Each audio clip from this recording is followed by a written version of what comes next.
All right, beautiful. So we've done volume by revolution. I know it's been a week, so a quick review there. We've done volume by revolution, where we take this rectangle and we spin it around an axis. And spinning it around the axis creates a disk, and then we use the integral to add up all those disks. Okay, easy. Should be easy, theoretically, and some of you have gotten better at it. We talked about the difference then between revolving around something vertically, horizontally, and there is still another technique that we'll talk about after we talk about this. So today we're going to look at a very specific case.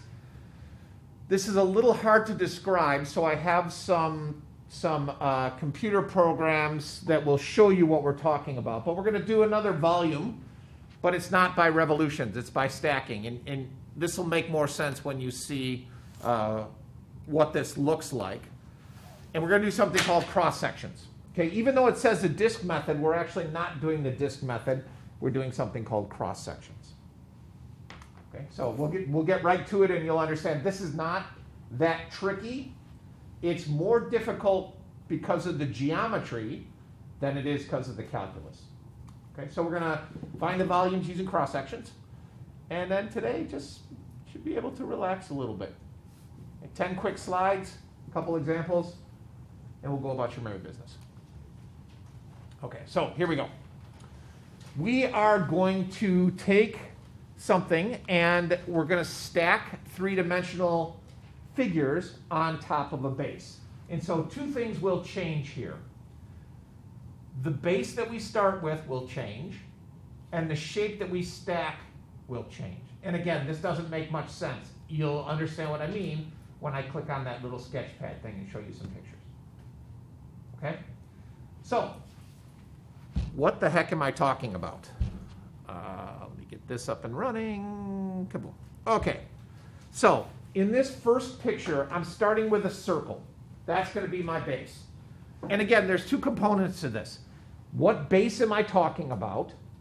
And what shape am I stacking on top of it? Okay, so we're going to stack three-dimensional figures on this shape and generate some three-dimensional solids.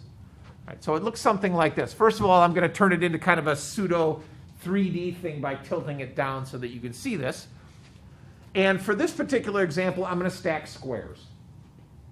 And those squares are going to run from one side of the circle to the other. So if we have, let's see, if I stack 4 squares, you see kind of what's happening there. The different colors represent the different sizes of the squares. So as I move very far out near 2, those squares are going to get smaller and smaller and smaller. As I move to what was the y-axis, that's where we'll get the biggest squares. And I'll have an infinite number of squares. Now, the difficult part with this is imagining what this solid is going to look like. So let me show you this. If I sweep one square across it, you'll see how that square changes. It goes from being infinitesimally small to as big as it can possibly be at the r and the negative r. And so the geometry part of it is finding the area of that square. That shouldn't be that difficult. The calculus part is going to be adding up all those squares. Okay, so as that sweeps, even after watching that square sweep across the screen, I don't know if you can quite visualize what this solid is going to look like. So I can do this and show you what it looks like as it adds up all those rectangles.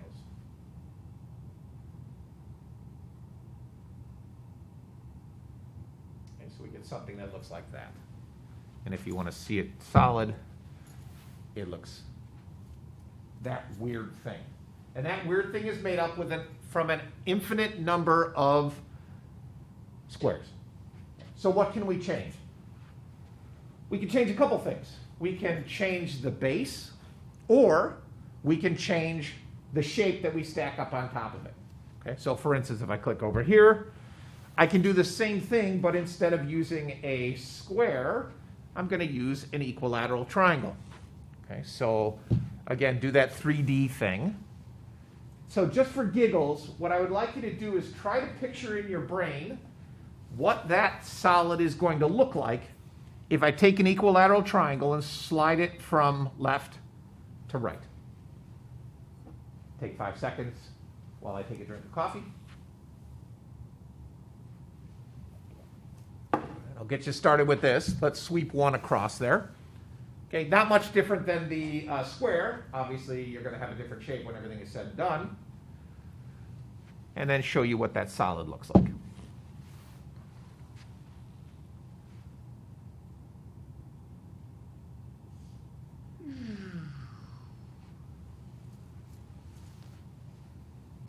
Okay, and it would end up looking something like that. And these get some pretty bizarre shapes. Our goal is going to be to find the volume of these things. And it seems like it would be nasty. It's actually not that bad. Okay, so the first 2 examples I showed you have circles as bases. Instead of a circle, we can change that base to a right triangle, for instance. And on that right triangle, I could stack semicircles. Okay. And there are some shapes that continue to repeat themselves. Squares are common. Rectangles are common. Equilateral triangles are common. Semicircles. Okay, so again, we get that 3D action going on there. And if I sweep 1 semicircle, we get something that looks like that. And if you imagine this one's not so bad. We would end up with something that looks like half a cone.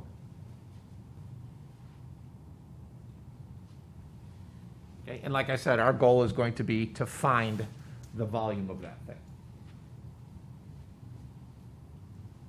Okay? Problem so far? We're good?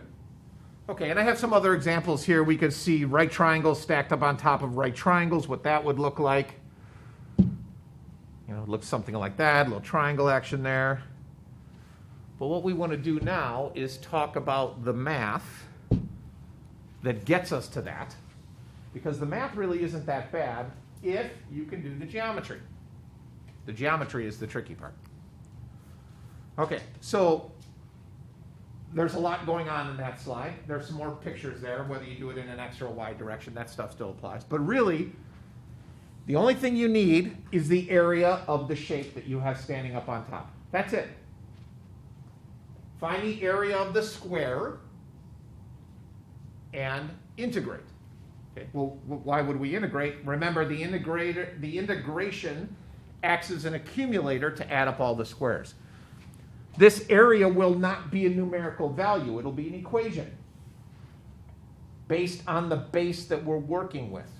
Again, this is a little confusing. It'll be clearer when I go through the couple examples that I have. Okay, so don't overcomplicate this. Some of the rules still apply. If your representative rectangle is vertical, we're working in terms of X. If your representative rectangle is horizontal, we're working in terms of Y. Okay, so let's do this example first. So I'm going to change the base. I'm going to turn the base into a parabola. And I'm going to stack on top of that parabola a rectangle. And to make our lives a little bit easier on the first example, I'm going to fix the height of the rectangle. Okay? The goal, let me rephrase that. The easiest way that I find to do these problems is spend the time and draw a couple careful pictures. And the pictures will help you do everything else. Okay, so there's my parabola. It's a sideways parabola, because notice the equation is x equals y squared. And we're going from 0 to 9. So I'm taking that curved part from 0 out to 9. And you'll notice that I happen to draw my representative rectangle over here on the left hand, that's the right hand side, sorry, the right hand side. I can put it anywhere from 0 to 9. I just put it over here on the side. So here comes the tricky part. I need an expression for the height of that rectangle. Okay. And so what I did is, since my rectangle is vertical, everything should be in terms of x. So instead of doing x equals y squared, I turn this into y equals plus or minus the square root of x. And we talked about that before break, where you need to plus or minus. The plus is the top half, the minus is the bottom half. You can see that the total distance is going to be 2 times the square root of x. This distance or that location on any point on that curve is going to be x comma square root of x. Okay. X comma f of x, something we did when we went from algebra to calculus here. And therefore, the entire distance, the entire length of that rectangle is 2 times the square root of x. That's the hard part, in my opinion. Okay. Next drawing is a drawing of the shape that I'm going to stack up on top of this thing. So it's a little hard to visualize, but this big fat black segment is actually a rectangle sticking up out of the board. It looks something like this. I made mine all fancy and stuff because I can shade in PowerPoint, but you'll also notice that the bottom of that rectangle has that same big fat segment on it. I find that very helpful when solving problems. That helps my brain process that that rectangle is going to be picked up and stacked where that other big fat segment is. Okay. If you can get to this, the rest of the problem is easy peasy, because now all I need to know is the area of that rectangle. And hopefully at this stage you can all find the area of that rectangle. Okay. It would just simply be 4 times the square root of x. Careful pictures are going to get you to where you need to be. Haley. How did you know that the height was 2? Because it says, that's a great question. It says in the problem that the height is fixed. Okay.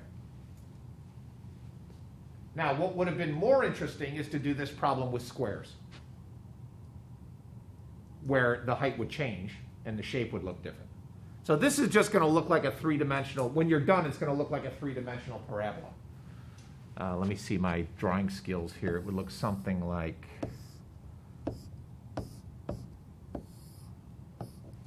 that. Okay. That one's easy. Flat top, flat bottom, because the height stays the same. The height won't always stay the same. It'll vary on the problem, and you'll see in the next example. Okay, any questions so far? Let me reiterate. Spend some time drawing careful pictures. Your pictures will get you to the equation very easily. And again, I'm not going to bother solving that integral because I think at this point you don't need it because it's a fairly easy integral to solve. Move the 4 out in front, write that as x to the 1/2. Go crazy. Okay? So, let's change the problem. How are we going to change it? Well, first of all, I'm going to use equilateral triangles. And second of all, I'm going to put it on a circle. Similar to the example I showed you in that program that we used. Okay? So, start with a picture. Notice it says that I'm perpendicular to the y-axis. Does it matter? No. In this particular case, it doesn't matter, because I'm going to get the same volume whether I make it perpendicular to the y-axis or perpendicular to the x-axis. But we're going to do it this way. We'll follow the directions, and we'll go from there. Okay? First things first, the equation of that circle, x squared plus y squared equals 16. X minus h quantity squared plus y minus k quantity squared equals r squared. The center's at the origin. We're good to go. So now we need to make a decision. And this will be a refresher from what we did before break. Notice my rectangle is horizontal. Am I working in x's or y's?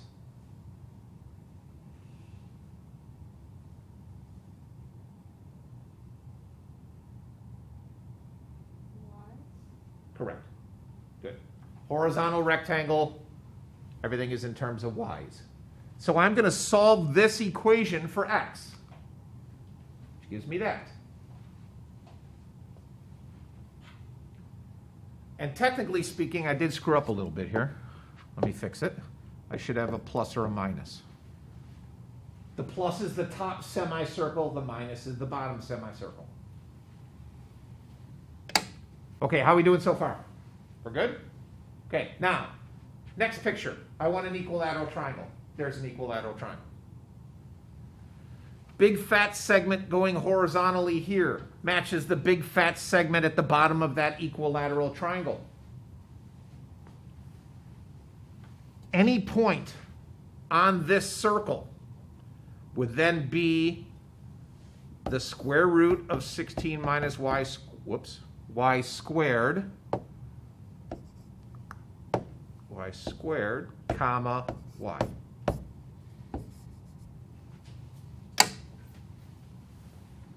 So since this distance from here to here is the square root of 16 minus y squared, the entire length of that segment is going to be 2 times that. Okay, good? Good. At home, any questions? We good so far? Now some geometry. How do you find the area of an equilateral triangle? You have a couple options. I will give you an easy alternative depending on whether or not you ever learned this, or you may have learned it and forgotten about it, but this formula is extremely helpful. That is the area, as it says, the area of an equilateral triangle can be found by doing side squared times the square root of 3 over 4. If you forget that formula, then you have to do it the hard way. And the hard way would be involving 30, 60, 90 triangle or Pythagorean theorem to solve for the height of this triangle and then do 1/2 base times height. I like this better. But again, remember that only applies to equilateral triangles. Okay. I've done all the hard work. I got this circle thing that I solved for all this business. I've got my equilateral triangle with the base there. This is the same thing as S in that formula. So now it's easy.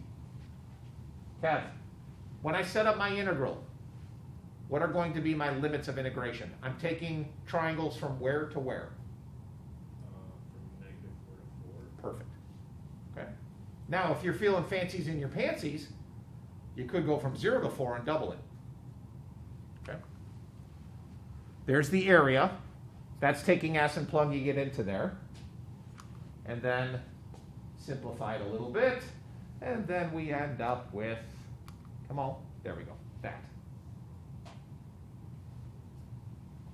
And as I mentioned, we could do this as 2 times the square root of 3 from 0 to 4 of 16 minus y squared dy.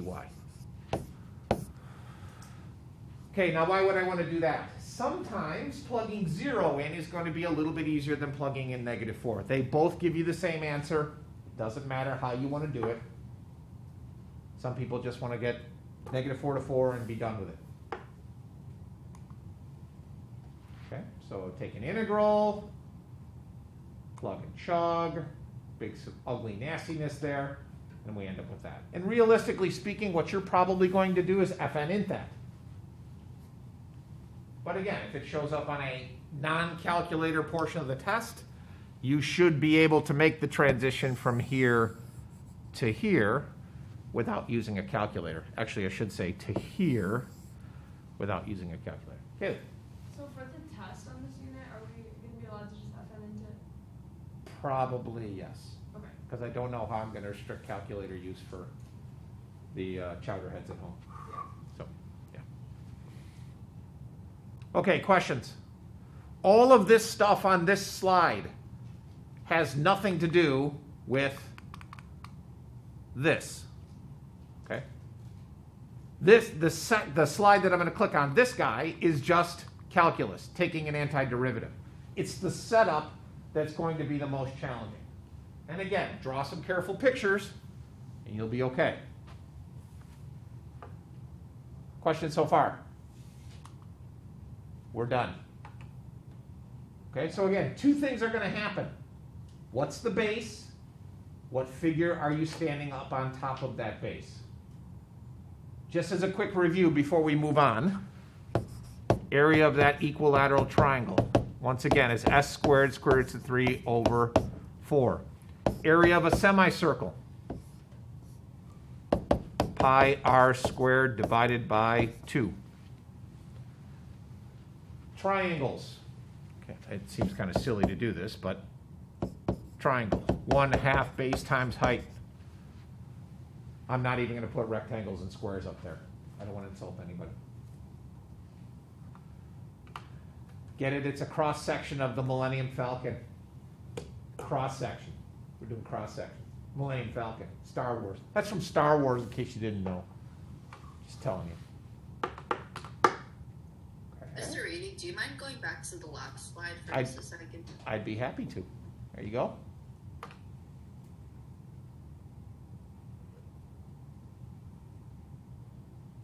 And while we're looking at that last slide, again, the concept of the representative rectangle takes a little different form in this case, but still very important. Okay. Draw a picture. Draw two pictures, actually. Label them accurately. Okay. Questions?